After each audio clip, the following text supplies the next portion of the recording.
the applicants on the line. Jay Parker is the developer of the site. Frank Valadez is his architect, and Ken Kolochny is the engineer for the site. It is a 1.27 acre parcel, and they are considering a PUD plan for the site, which is more density than typically would be allowed on a lot caption thing like this that would allow 18 units. We also have Quentin Scott, who is the council member for the district. And I see some other folks that have joined us. What we'll do is I'm going to allow the developer or engineer, the applicant for the project, kind of explain the project. I have some pictures I'll put up online and share my screen so everybody can see what they're talking about, and just describe the project, and then we'll open it up for questions and give everybody plenty of time to ask questions and get some answers for the site. This will go to the April 5th Planning and Zoning Commission meeting for consideration as a PUD plan. There are a number of things that happen. They'll have an underlying zoning change as well, because currently they have a portion of it is R3 and a portion of it is B2. B2 is highway commercial. So what they are going to be requesting is a somewhat of a down zoning, so to speak, from commercial to residential. So those of you that aren't speaking right now, if you'll mute, so we don't have any echo. And then when we open it up for questions, you can all turn on your mics, but I ask that you ask, one at a time. And then I'll call on you so everybody gets a chance to speak. We want to hear from everybody tonight. Thank so you, Jay, Laura. do you want to open it up? I'll open up and give a little insight to kind of how we got here. Most people know me from being a developer at Tapatio Springs. Been out there 31 years, and it's really interesting what's happened out there with our growth. And now we have people that bought from us in 91, 95, 2000, and they're wanting to downsize and have something that's kind of cool and relatively affordable in Bernie and walking distance to stuff. So we started looking for a site where we could do a townhouse project in Bernie, and it kept passing this piece of land, and it was really hard to see at the time. If you go by there now, it looks pretty nice. And got with Frank, say hi, Frank, and Frank. And Frank's done a number of architectural jobs. We've worked together now almost since I've been here. Probably 15 years anyways, been with Frank. And so we started devising a plan that would work, and really was a beautiful project, and I could deliver at a price, at least before lumber went up, in a zone where we wanted to be. Started working with the city some, learning a little bit more about developing in the city. Not that the city's new to me, but it's been a while since we've done anything in the city and the core like this. We've looked at the zoning, said, okay, it's residential. I actually met Gerhard, wave Gerhard. Hey, we've had some dealings together as part of the property that we acquired that's already R3 residential. It was a part we purchased from Gerhard. That came about because it was an odd shaped piece of land, and we just wanted to square it up so we could put a straight road through.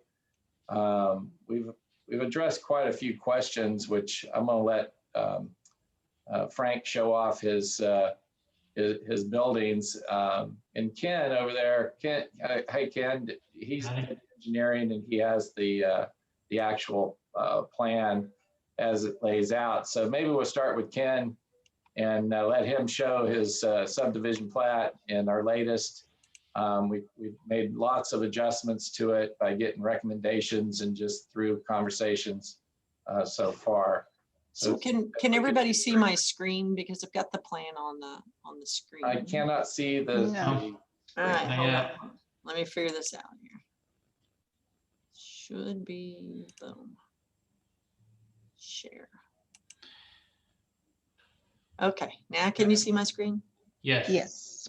Great. Yes. And you should see the layout here. I've got two screens, so I just want to make sure I'm sharing the right one. Do you see the layout of the plan? Yes, we Okay. see the site plan. That's correct. Go ahead. Ken. We see it good. Ken, if you want to go through the plat and what we're doing here and explain what the black triangles are, the common walls, I'll let you do that, and then I'll explain a little bit more when we actually put the units on the screen. Okay. Yeah, I'm sure everyone's familiar with the location, but we got South Plant on the east side and Stahl on the west side. We are just north of the apartment complex down here. Yep. And so basically, we're just proposing a road cutting through from Stahl to Plant with a total of 18 units on here, and they are, zero lot line buildings connected. And we have some units that are 4 connected and some that are just 2, with shared driveways between pairs of them, as shown. And just working with the slightly irregular shape of the project, that leaves us some space kind of on the southwest side for some off-street parking, additional parking for visitors and stormwater management area, stuff like that.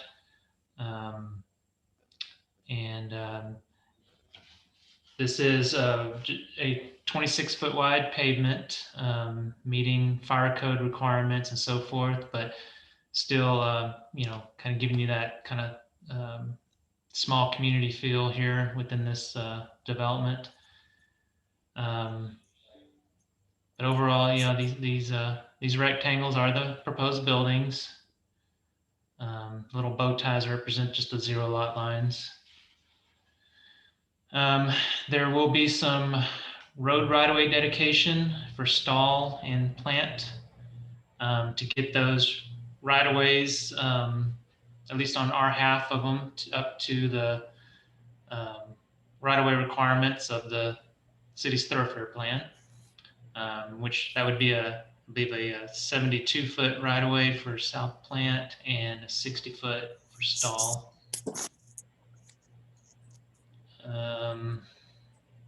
What else? Talk about the sidewalks. Yeah, we're showing sidewalk again, working within kind of the constraints of the property. We're showing a sidewalk on the north side of the road, and then of course all along Stahl and Plant. Unfortunately, there's no existing sidewalk there to connect to currently, but maybe there will be in the future.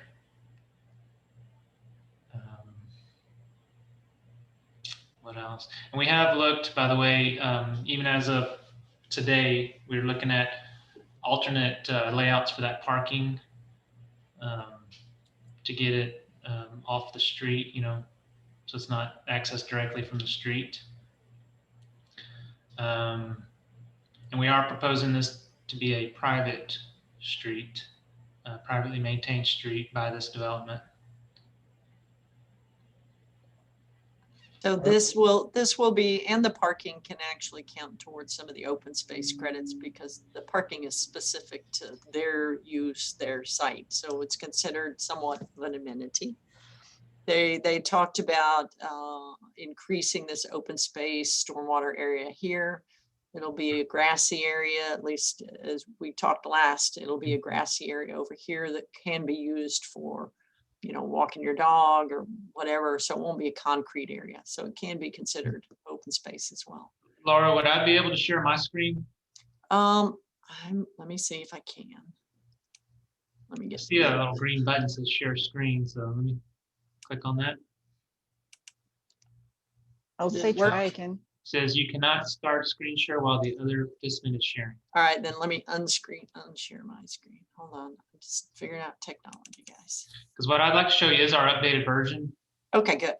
And it explains some of that you were just talking about, where it shows some of that you're talking about. Give me a second. Stop. Okay, try again. All right, there we go. Oh, voila, there we go. Okay, so I'm gonna zoom in. So you were just talking about this enlarged open Yeah. space area here, so it shows that. and some open space on the end caps here and here. And of course, this is still all open space, yet you can see how we redid the parking, so we're not backing in and out of the road. Great. I was really tight there, but we got really 4 parking spaces there, plus a bike rack. Good. Otherwise, the layout's the same. And I'm showing some clarification on parking depth. 25-foot parking depth here and 20-foot on this north end because of the sidewalk. I do want to point out that we're now so the entire project is 1.27 acres. And then we got your single family lot area, public right of way. That's the right of way dedication for Stahl and plant I was talking about before. And then the private street right of way area. And then the total open space for a percent open space of 12%. Great. And a lot density of 15.4 lots per acre. Right, so everybody understands a planned unit development is meant to provide creativity and development. Typically, usually means more density. I think every PUD that we've done has been some type of townhome development, but it allows them to get creativity. It allows P&Z and council to make some exceptions to some of the rules. They can have more narrow streets, somewhat diminished open space.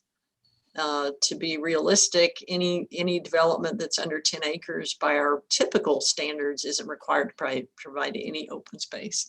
But a PUD plan is different. So they are supposed to provide some open space. And they've done that here. So that's the purpose behind a planned unit development. This is considered hold on, I don't want to call it wrong. On our, it is considered the downtown area, which is supposed to be in our land use plan, which is supposed to be this walkable, more dense, active area. So I think really that's what they're trying to achieve here in a very creative way. So we allow people to use a planned unit development to lay everything out, because once this is approved, this is what's going to be built. There's not a question about it. The plan is approved. They still have to plat and go through all the processes. But once it's approved, you know what you're getting here. So Ken, I don't know if Yeah, Laura, I think I think now would be a good time, just after Ken's description of the site and your description of a PUD, then we can go, if you could put up my 3D renderings that kind of tell the full story of the context, if that's okay on the agenda. Totally, that's exactly what I was going to ask. I just wasn't sure Ken had it or if I needed to do it. Yeah. Open it up, please. Got it. Yeah. So as he gets started, I alluded to some of the people at Tapatio. So we're starting to get, we tried to come up with a product and he'll explain it to you. But when people look at this is a very popular look. It's when you see the color rendering, it's got a lot of rock, it's got a lot of wood, it's got some stucco. And typically older people wouldn't necessarily like this because of stairs. So each one of these units has an elevator that takes them to the rooftop terrace, private elevators. And we have a number of people that are in their late 70s and even in their 80s that will be buying these type of units. We're not going to allow that gray car appears to be parked on the curb. We actually are not going to allow any curbside parking. So we should put some little lines showing those cars zipping by in a fast motion. Yeah, no, this is in a very slow motion. Yeah, no, these are actually cars in move. These cars are in movement, Jay. Yeah, they're not parked there. We're not allowing any. They're moving. The design is such that we will not have any curbside parking. Right. There's really not enough room for it there. But they do, that's why they've got 25 feet on the south side for their driveways, which is probably in excess of what most communities require, but it gets cars off of this, out off of the street, and they're not blocking sidewalks and so forth. Yeah. They There's all also- have, and Frank, I'm gonna let you speak to kind of the design and how the Okay. garage works and so forth. Okay, so these are kind of just, let's go to the next kind of the 3D view because it kind of tells kind of the next slide. Do I have that? There we go. Yeah, right there. So as Jay was mentioning, this was designed, these are 18 units on their own separate lots. Some are in duplexes, some are in quadplexes. So each townhouse is going to be, each owner is going to buy the land underneath their townhouse. So the garages look like they're 2-car garage, but actually they're 2-car garage in tandem. So one car goes forward and the other car parks behind. So when you're looking at these buildings, these are duplexes where the party wall splits them in half. And you see the ground floor is the garage floor with the entry, the sidewalk going to the entry. And you see the canopy kind of in the middle unit. The first tree is blocking the canopy there, but you can see the canopy entries to the right on the other unit. Right. And then the second level, each have outdoor spaces. The front and the back elevations are identical. And what this is actually doing, we're actually transitioning the apartment complex that neighbors this property. Will go from the apartment complex will be screened by these townhomes, and then our private street, and then the opposite side of the street is identical. So the architecture matches on both sides of our private street. You have grass area, we'll be planting trees. As Ken showed, one side is going to have a sidewalk, the other will have the extra 5 feet on deep driveways. The second floor is the living floors. That's where you have your living room, kitchen, and they're 3-bedroom units. So the bedroom on the second floor where the living floor is could actually be an office or a 3rd bedroom.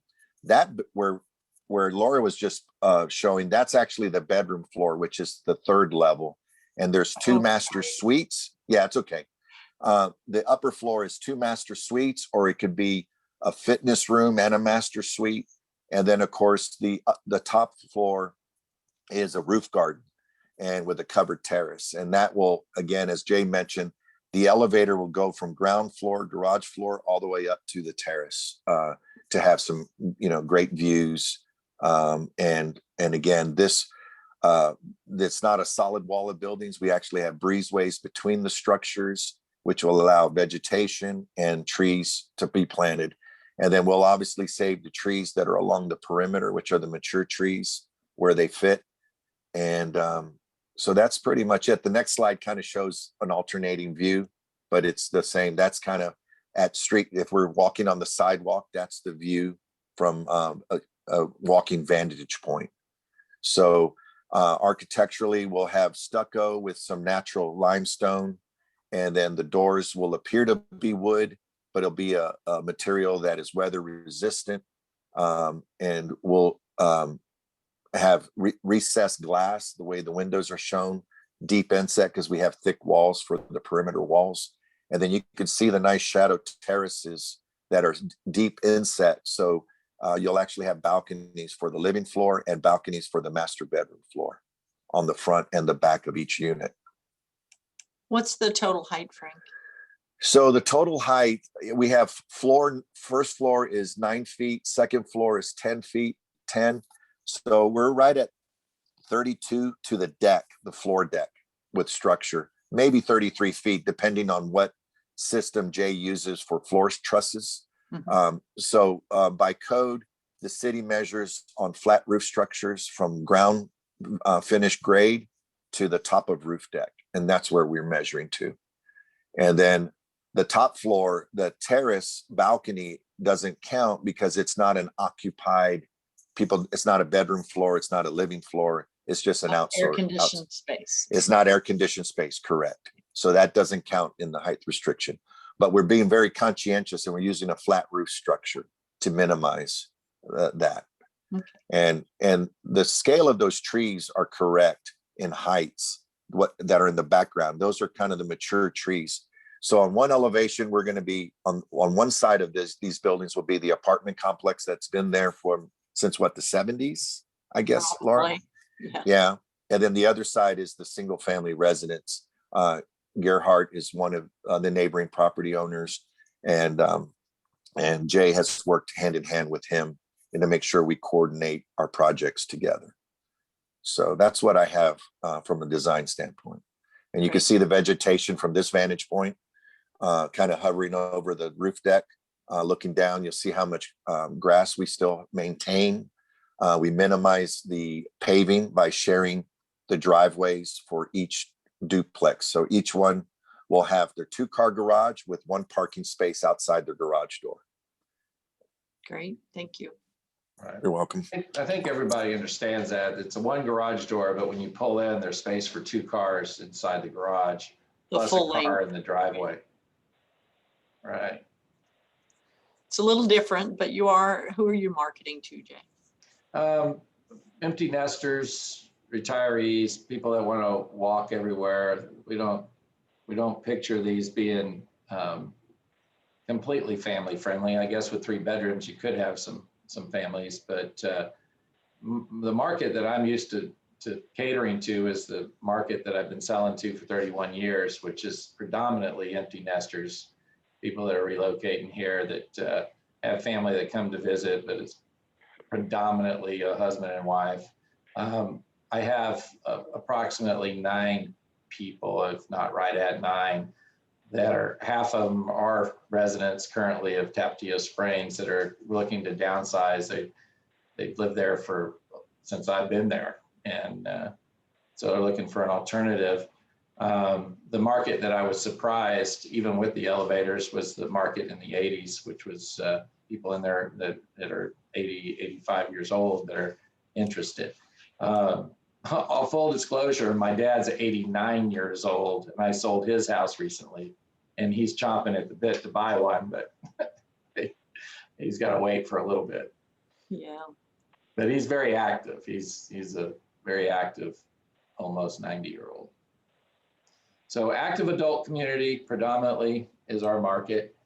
People that want to walk 1,500 feet to Main Street or 620 feet to Mary's Tacos, 1,500 feet to the Dodging Duck. You can pretty much walk everywhere. I think it's the kind of infill project that the city's looking for, and hopefully that my neighbors, everybody will welcome me in. And if you got concerns or questions, we're happy to meet and talk and say, okay, how can we make it better? I think it's an exciting project. I think our price points are going to be excellent. What are your price points? We got 1 building that is a little smaller than the others. It's a 2-bedroom. Actually, I think I'm gonna wind up buying one of them. I really like the floor plan on it. And it's that would be in the low 4s. And then the 3-bedroom units are gonna be in the upper 4s. We can't lock in a price right now. Lumber's going up 2% per week. Yeah. So we'll see where we're at with lumber when that time comes. We're probably looking at having product on the ground. If all the stars and moon and everything lines up just perfectly, Laura, I'm hoping that we get through there in about 9 to 10 months. That would be awesome. So, but if it takes a year, it takes a year. We'll see what happens with that. Right. Well, this is just the first step. And like I said, it is going to go to the commission first, and then it will go on to council. So I'd like to, if y'all are done presenting, I'd like to open it up to any questions that folks might have. You can either raise your hand or raise your hand digitally. I think I can see everybody, or just speak up. As long as y'all are talking one at a time, we want to hear from you. Who wants to be first? Yes, sir. Bob. Bob, can you tell me your last name, please? Hattier. Hattier. Thank you. 116 Stahl. Thanks. Go ahead. Hey, well, I applaud you guys. My biggest concern was that when they originally talked about this whole project in the past was the issue of how the road would go through. And I see now it's going to go all the way through. I guess I had some early intel on this, was that it was only going to be coming in from the plant side and not on a through basis. I'm glad that you said something about the garages, because I thinking to myself, you got 18 units, you basically have room for 18 cars plus what's in the garage. I didn't realize the garage was 2-car deep. Not knowing what your floor plan looked like. The only other concern I have, I mean, for me, it's not as much. I have 2 driveways into my property, and your driveway on Stahl is not going to affect me. I was just trying to picture if that's like basically between the other 2 neighbors' driveways, the Stahl Street driveway coming out, is it right between them? Because just behind yours, right along the line, will be another driveway coming out for the Gerhardt development. So, and then you've changed that parking to be quote unquote off the street, but did you not end up sacrificing parking when you did that and then reduce the green space drainage in that corner? I can speak a little bit for that, and Ken, you can correct me, but the city, they don't like to have cars backing out onto the road. So the answer is yes, we lost some green. We retained our detention area that we're required to have. Okay. But we lost some green due to the fact that to get the extra parking, guest parking, if you will, Right. we did. We lost. Did we lose one space, Ken, or Yes, did we we save that did. space? Lose We were one. going to lose one either way because that 5th one was too close to the Stahl Street. Okay, so we really didn't lose one, but so we lost one, but we gained the bicycle parking, I think, I right? see. Okay. Okay. And I'll answer part of that question. He's correct. It's a safety issue for the city when folks are pulling out backing into a street. There are some older developments that allow the back out parking, but it's dangerous, and they're right on a corner here. So we ask them to do their best to try to shift that around. And the only other thing is, I remember in the discussion on the Gerhardt property about height, you're saying that this is between 32 and 33 feet. Is this because this is a PUD I mean, I guess I'm asking, I guess it's far enough away from the 2-story apartments that it's not your total height is going to be closer to 40 feet with the top decking. And I just want to know that is quote unquote allowed. Is that under the current regulations, Laura, or is that in looking forward? 32 feet is allowed under current regulations. Under current regulations. Okay. All right. And if they were multifamilies, so actually the apartments that are in place right now wouldn't be allowed nowadays. So this is considered single family residential, even I there's see. multiple units Okay. together. Okay. And that's also the difference from the previous rezoning case north, the garage project, because he requested an R4 zoning. Right. And as a Okay. multifamily, they had the height restriction, I and see. they don't need an R4 for this one. Okay. Well, just trying to keep up with the changes. I mean, Sure. I know I'm zoned totally different than anything around here. So being a B2 for my house. So, I like what I see. I don't have any objections from that viewpoint, as long as it's, and it's going to be great. You're right. Walkable to downtown and to the different places along River Road. Great idea. Good. Thank you very much. And I concur with you, Bob, on the changes, but we all seem to get along and get them done. Hello, Kenneth, you joined us. Great. Your mute's on. I think Kenneth's mute is on. Yeah, you're still muted. If you can, I'll see if I can unmute him. I'm not sure that I can. No, I can't. There you go. All right, how's that? Hi, Kenneth. Yes, Thanks sir. for joining us, All buddy. right. Yeah, first of all, Jay, say hello to Jack for me. Haven't seen him in a year or two. I'll do it. But my question is, has it, and I hear you say that people are going to be walking, but I know they've got some places to go, family reunion or something where they're going to be driving. So has anybody done any kind of a speculation on how this will affect traffic on Plant? Yes, sir. Yeah. Ken, you can speak to that, but we've ordered a traffic study. I believe that's Yeah, we have, process. and we have the preliminary results back, and well, just kind of a brief summary, with 18 single family residential units, that equates to a peak hour trip generation of about 18 trips. So that's the standard for single family residential, is 1 trip per hour, or 1 trip during that peak hour per unit. And then of course they have made some assumptions on, which streets they're going to be using, which directions they're going to be coming from and going towards.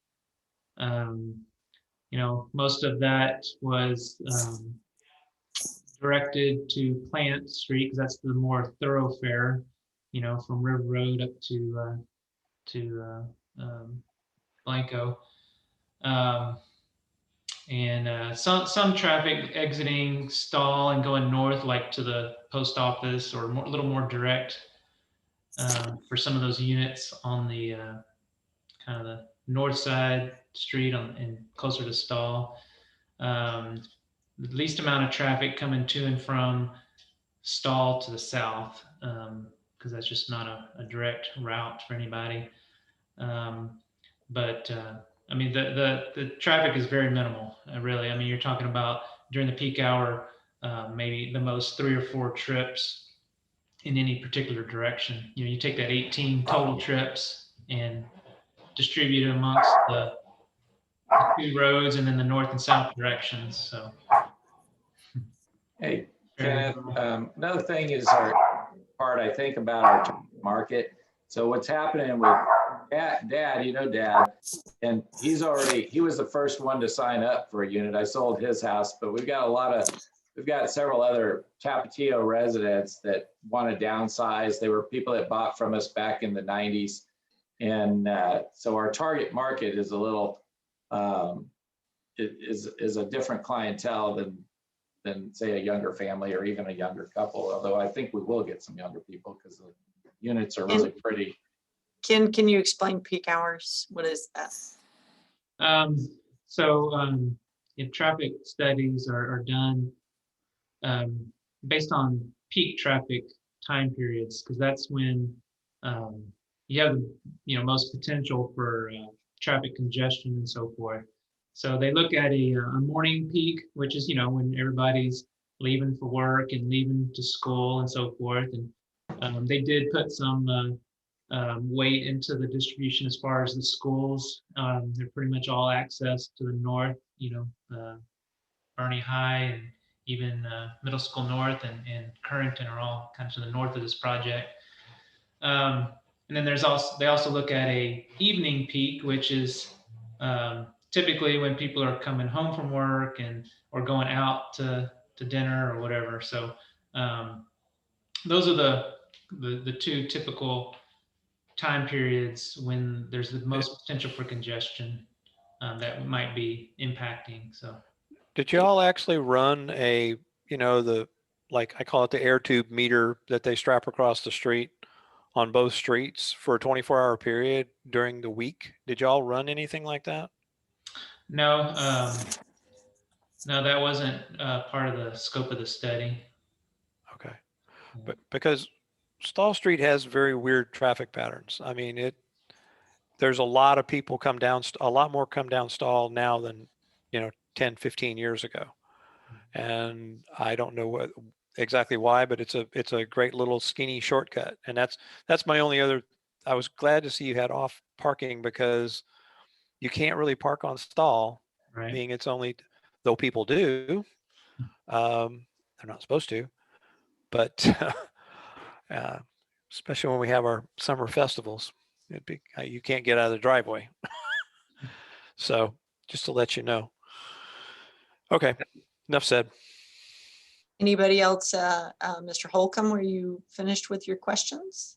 Got Gerhard. Well, this is not a question, and it's just a hope that they are not going to someday put in a traffic light for these people who live in this complex there on Plant. Right. I don't see that ever happening, but Laura might. Be all Laura's fault. There has been some discussion about a traffic light, but it is not warranted now. No. and there's not going to be one put in Right. anytime soon, anyway. Okay, Can't Gerhard has a speak to the question, future. please. So the idea of Blanco Road through that area being reduced with bike lanes, that's been shelved? No, not that, but the traffic Oh. light has been. Okay. There was some, in part of Yeah, that whole yes. discussion, the traffic Right. light was considered. So that, okay, I thought that issue had died about the bike lanes and narrowing it down to one lane. I don't see the value in that one because there is enough traffic all the way at 2 lanes on Blanco as far as I'm concerned. I realize there's an issue with the old number 9 and the school crossing could use some, additional help, but anyway, Well, that's another story. To be fair, it was not my project, so I'm not sure where we are on that. Okay, So I'm the wrong person to ask, but that's fine. I can't address the light because I remember that specifically being spoken to. All right. Anything else, sir? Gerhard has a question. you. He's been trying hard. Hey, Gerhard. Go ahead. A comment first. I like what I see. I think the key to your success, Jay, are the elevators. That's extremely important. I think that's a nice feature. Yes, sir. Regarding the traffic, I think considering the demographics, the typical owner of these properties, a large percentage is in an age group which I think does not have to be considered for rush hour traffic. No children, and again, they're not typically, they can avoid the rush hour traffic. So I think that will lessen that potential problem of traffic jam on Stahl Street, in my mind at least.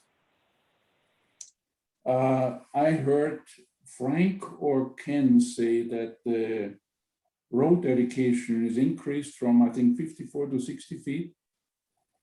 Does that mean Stahl Street becomes wider? If I remember right now, the paved portion of Stahl Street is 24 feet. And I've heard in one of the meetings say that may increase to 33 even.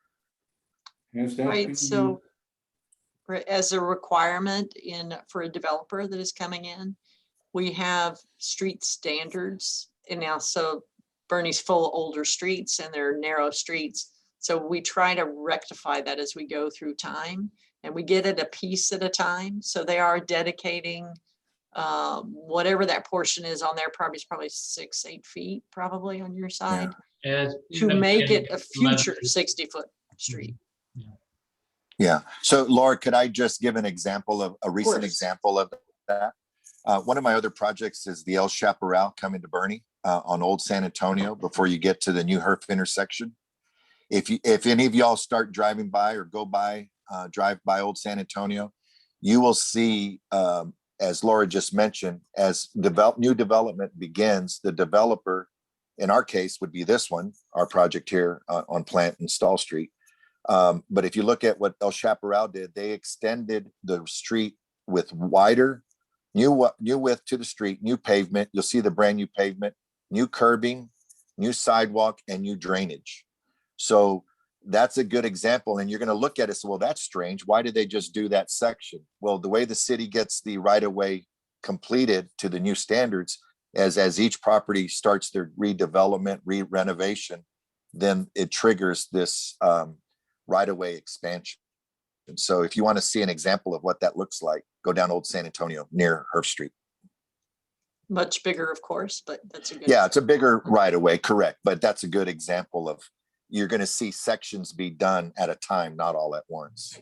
sidewalks get put in that may not be in existence anywhere around there, but when somebody develops to the north or the south, then we get another section of sidewalk. And it's just, that's how we get it. It's a piece at a time, but that is how we get it. And then we go back at some point and fill in the gaps where there may be. So it's a smaller, so the citizens in general pay less overall because the developers pay for it as they come in and develop. Lucky us. Lucky y'all. Hey, I think I am so excited about this project. I mean, I don't know if I want to live that close to my dad, but I sold his house, so guess where he's living right now? So at least he'll be in his own unit. But I get excited about things. I have to just kind of shut myself up because there's some projects I get more excited about than others. But if you look at that project again, it's just really beautiful too. It's going to be an asset, I think, for all of us that live by it or in it. I don't think it's going to be I think Gerhardt's right. I mean, that's the demographics we're shooting for. And I'd be surprised if we get any young families that want to live there. I mean, it's not what it's designed for. Right. So, did you have any other comments, I Gerhard? think Gerhard has. Question, more like a comment, and that may not be the right meeting, but I think Jay and I, we both are interested in the utility question, which is primarily, I think, on Stahl Street because Plant doesn't have any sewage, and the water line on Stahl Street is not large enough. And I saw on the site plan that there is actually two sewage line, I think, were drawn on the site plan, and I just wonder where that came from.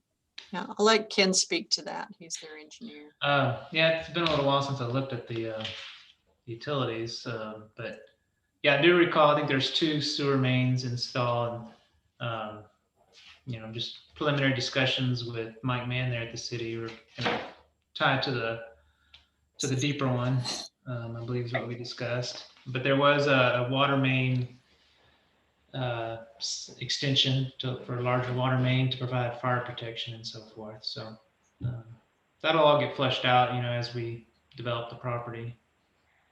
Yeah, Gerhard, without Mike Mann on the line and having that plan up here, it's kind of hard to show, but I think it's still the same. It's going to be up Stahl Street, kind of by going towards the post office. Am I right, Ken? And that will be that line will be extended and then it'll loop through our project. You talking about the water main? Yeah, the water main. That's correct. Right. So the bigger water main is up just north of you there, Gerhard. And that was the line you and I discussed a long time ago, probably using. And then it would come to our project. Of course, we're going to have fire hydrants. And then it would go through our project and loop back in off of Plant Street. Right. So there would actually be a loop. It would be flowing through. There wouldn't be a dead end. As you know, Jay, I'm totally new to the whole process. Right. When is that utility question actually addressed in the whole scheme of that process? When is that finalized? Formally, it's during plating. So right now, but we look at it at this stage. I mean, that's why he's brought Ken in, is to lay everything out and make sure the utilities are available and so forth. But in this case, because it's a PUD plan, it's a little sooner rather than later. But in a normal development that is not a PUD plan, it's handled during the plating phase. Right. So that will be after they get a PUD plan approval, they get their underlying zoning changed, then they'll come back for plating. Mm-hmm. Right. And it's part of the plating infrastructure. We do construction drawings and so forth to ultimately make sure we provide proper water service, proper sewer service, and fire protection to each one of these new lots. Mm-hmm. Anything else, sir? No, thank you. That answers my question. Thank you. You're welcome. So I did see a caller called in, and I see Miss McGonigal. Do you want to speak now? Do you have any questions at all? No? Okay. And then I've got a 771-1145 number. I'm not sure who that is. Would you like to speak? This is Israel Pena. Oh, hey, Israel. Didn't recognize your number. Hey, Israel. Hi, Israel. How y'all doing? All Good to hear. here. Go ahead, sir.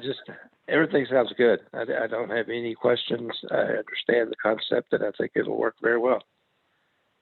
Thank Great. you. Thank you, Israel. It means a lot coming from you, buddy. You've done a lot of beautiful stuff yourself. Absolutely. Well, thank you. So the last but certainly not least is our council member, Quentin Scott. Did you want to ask any questions?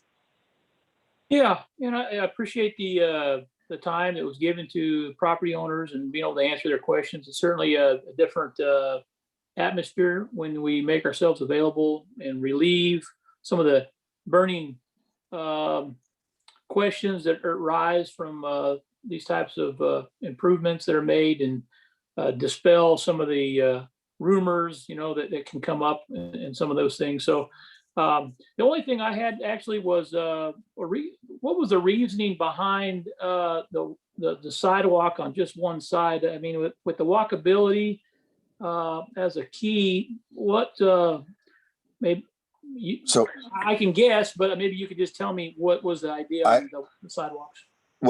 well, I'll give an example. We made that request, sir, Councilman, that because it's a private street and it's only 25 feet, to kind of give you an analogy of that, the space between parking spaces at Walmart is 25 feet. It's like having two sidewalks that close together. We had one choice of, and we were working with the city utilities department, Mike Mann's department. 5 feet had to be an area that we had to dedicate our utilities. The other was the sidewalk.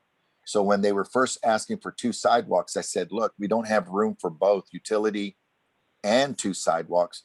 Let's do utilities along the 5 foot on one section and still have 5 foot sidewalk on one. Because again, it's literally the same distance between two parking spaces at Walmart. So that's what we figured you could just cross and use the sidewalk for the entire block for that neighborhood of 18 units and still provide walkability and still give, because as we know, everyone has excursions, Ford F-250s, 350s that are deep. We now have each driveway is 25 foot deep, one with the sidewalk, one without, and they're both 25 foot. So we were able to fit everything that the city required.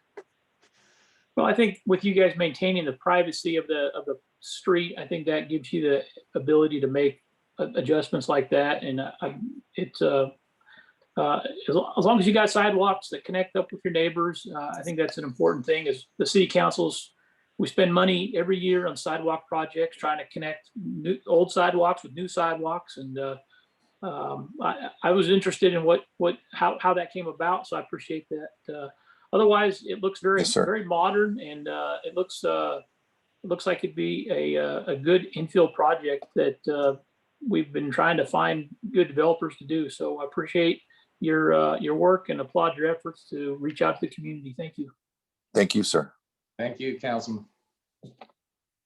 Does anybody else have any other questions while we've got everybody on the line? I just was looking at one thing. You had the original plat up there. Is the fence on between their project and Gerhardt, is that a 6 foot fence they're putting up along the back? I couldn't tell looking at the drawing real quick. Or I assume they're probably putting up a new fence between that, or rebuilding the fence between that and the apartments. I'll let them answer that. I know they want to for a lot of reasons. Go ahead, Frank. Y'all want to answer? Well, no, I mean, we're going to meet whatever the city requirements. I think 6 foot is the minimum. I mean, it's the maximum height. And then there's not going to be any fencing along the front. So it would be, we would design something very tastefully and architecturally that would match our development. We actually have a fence that we like, and I provided it to somebody at one time. I don't have that readily available to throw up here, but it's a good looking fence. It's like, is a fence-crete? It's not fence-crete. It's something like that. It's better looking than that. It's a combination of wood, but the way it's built, you don't have to worry about it falling apart. It's got steel posts, and it's really nice. I provided. I just don't have. No, that's okay. Right now. And Israel's already talked to me about Gerhardt's development and that he will work with me with what I would be looking at the side of a garage, and that he would work with me on the material for that side of the garage for the Gerhardt, because that's right out my front door. Nice. And probably go with a stone on that particular end instead of any kind of wood siding. Yeah, I'll send you, let me give everybody on the line here my phone number and email. Great. Preferably email or text me. I stay very busy during the day, and people get frustrated when my voicemail is full, and I apologize to everybody in advance for that. But my email address, if you could put it on the screen, if anybody can, but it's J, just the initial, the letter J at parkerholdings.com. So Okay. J at parkerholdings.com. And holdings is plural. And that gets read by everybody here at my office. There's no private, so don't send me any private pictures, guys. It's gonna be seen. There's Dominique in my office and Michelle, my assistant, all get my emails because they keep me, balanced on what's going on during the day. Here's There you his go. email if you didn't see. Somebody's sending it now. And my phone number is 210-274-0156, and that is my cell number. And if I prefer that you send a text if you're trying to get me a call back or something. It's voicemail doesn't work good for me on that line, but I get to them eventually. But sending a text works fantastic, and an email works even better. If y'all forget for some reason, you can always contact us here, and Sarah or I can forward you his information. That's awesome. Thank you all for being here. And like I say, we're an open book. If you need to know something, Frank's available, Ken's available. Laura knows me. I'm not shy of taking calls and or Zooming. So if y'all, anytime you got a question, call me. Great. So thank you, everybody. Thank you, Jay and Frank and Ken. All right. For Thanks. presenting. Our pleasure. Thank you guys. for hosting us. Thank you, Quentin, for joining us at the last minute. Sorry about that. It's all right. Hey, Nice meeting you, Quentin. Good to see I you. heard a again. hey. Who was that? that was me, Bob Hatche. I have the neighbor on. I'm not sure. They got in. My next door neighbor got in late. Is there any way anybody can throw one of the 3D pictures up real quick, just so we can see that again? Yeah.